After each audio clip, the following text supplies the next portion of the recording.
Srinivasa sports complex లో 77వ గణతంత్ర దినోత్సవ వేడుకలు ఘనంగా నిర్వహించారు. ఈ కార్యక్రమంలో Andhra Pradesh sports authority chairman Ravi Naidu ముఖ్య అతిథిగా పాల్గొన్నారు.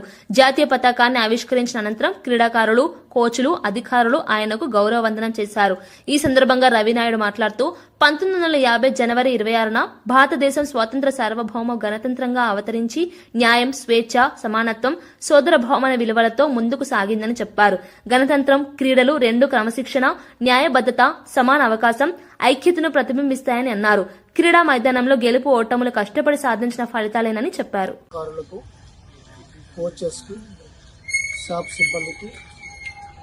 అదేవిధంగా క్రీడాభిమానులకు మరొకసారి గణతంత్ర దినోత్సవ శుభాకాంక్షలు కూడా తెలియజేసుకుంటూ,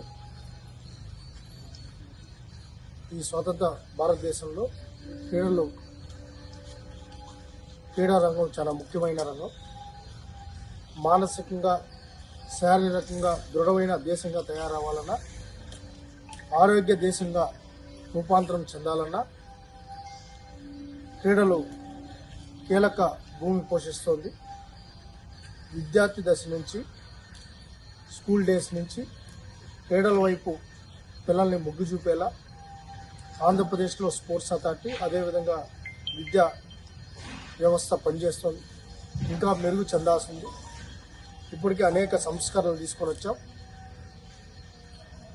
అదేవిధంగా భవిష్యత్తులో ఇక కేంద్ర ప్రభుత్వ, రాష్ట్ర ప్రభుత్వాల సహకారంతో ఆంధ్రప్రదేశ్లో స్పోర్ట్స్ అథారిటీని, స్పోర్ట్స్ డిపార్ట్మెంట్ని మేటిగా నిలబెట్టాలనే ప్రయత్నంలో ముందుకు సాగుతున్నాం. దానిలో భాగంగానే 74 కోట్లు ఖేలో ఇండియా ద్వారా నిధులు కూడా కేటాయించడం జరిగింది. ఈ రాష్ట్ర ప్రభుత్వం కూడా దాదాపు 35 కోట్లతో ఏదైతే స్పోర్ట్స్ ఇన్ఫ్రాస్ట్రక్చర్కి టెండర్లు కూడా పిలవడం జరిగింది. ఏదేమైనప్పటికీ 26వ సంవత్సరం ఆంధ్ర రాష్ట్రంలో స్పోర్ట్స్ ఇన్ఫ్రాస్ట్రక్చర్లో బెస్ట్గా ముందుకు సాగుతాం.